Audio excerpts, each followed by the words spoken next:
Overall, I liked the lecture from Mark Charles. He framed several ideas that I have been working through in a new way. I liked how he incorporated the doctrine of discovery and other ideas from the early American history into his discussion.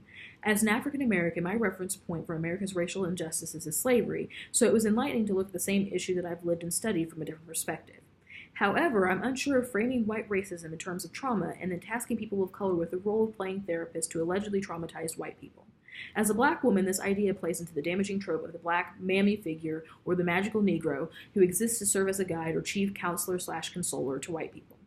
My history and my lived experiences often put me in a position where I am expected to attend to the needs of white people with no regard to my own health and safety.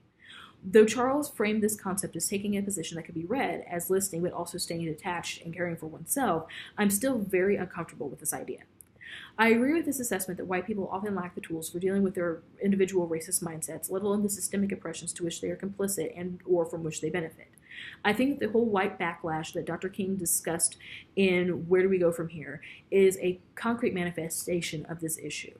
I have seen and experienced such backlash in my own racial justice work. To articulate further what white backlash in the wake of so-called white trauma actually means, I'm speaking of the self-protective behaviors that white people often engage in when confronted with information that causes cognitive dissonance. King described it as an evaporation of sympathy and support for justice in the wake of riots, or as the platforming of bigotry in the wake of people of color gaining new rights and achievements. I've encountered it through angry people threatening me online or people getting extremely defensive when racism is pointed out. It manifests as not all white people, or racism goes both ways, or I don't see color. I think that Charles is accurate in saying that white people are often triggered by talk of their role in racial injustice and that what they perceive and feel is real. With that said, I don't think that people of color should have to subject themselves to white backlash in order to receive justice. I think that people of color should do what we can to educate white people about the ways in which certain systems have harmed us and how things that are done on a personal level are damaging. However, I think that the onus is on white people to look at and work on themselves. Matthew 18 gives instructions to those who are offended and how they should behave, but Chapter 5, verses 23-24, places responsibility for reconciliation on the offending party.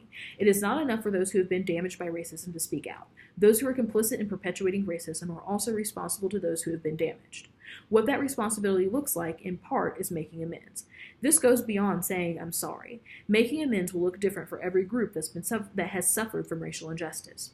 Speaking specifically to the black experience, it means remuneration for services rendered during slavery. It means free education for black students of all ages with opportunities to study at top institutions as reparations for the stolen education of generations of slaves and free people without opportunity. It means a total overhauling of the education system to include our narratives and culture.